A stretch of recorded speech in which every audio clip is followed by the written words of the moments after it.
Uulit-ulitin ko paulit-ulit. Ang Pangulo po ay malinis at ang Pangulo po ay hindi magpapadala sa anumang pag-uudyok. Pag-uudyok ng mga destabilizers, pag-uudyok ng mga obstructionists na walang gagawin kundi magbigay ng mga kondisyon, magbigay ng pag-uutos sa Pangulo kahit hindi na po ito naaayon sa kanyang pagtatrabaho. Iginiit ng Malacanang na hindi papatulan ni Pangulong Ferdinand Marcos Jr. ang pang-uudyok na magpa-hair follicle drug test. Ayon kay Palace Press Officer Jose Claire Castro, udyok lamang ito ng mga taong may masamang intensyon sa administrasyon na utusan ng Pangulo na gawin ang isang bagay na hindi naman naaayon sa kanyang trabaho. Ang sagot na ito ng palasyo ay may kaugnayan na rin sa hamon mismo ng presidential sister na si Senator Amy Marcos na hair follicle test. Ayon kay Jose Castro, walang basihan ang mga paninira na ito ng senadora na anyay matagal ng issue at naresolba na. Matagal ng issue ang mga binabato sa Pangulo.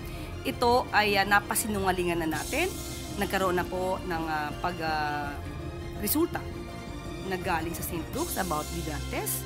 At pati po yung mga AI video na ipinupukol sa Pangulo na napatunayang peke, lahat po yan ay nasagot na.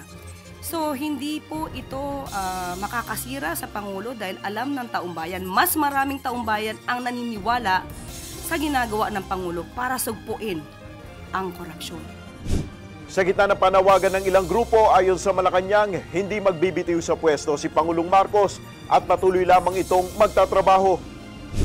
Lahat naman yata ng supporter ng Vice Presidente ang nais ay paalisin sa pwesto ang Pangulo. Bakit? Para pumalit ang Vice Presidente? So, option ba ito? The President is still working and keeps on working for the country. So, hindi po option sa administrasyon, sa Pangulo ang pagbibitiw.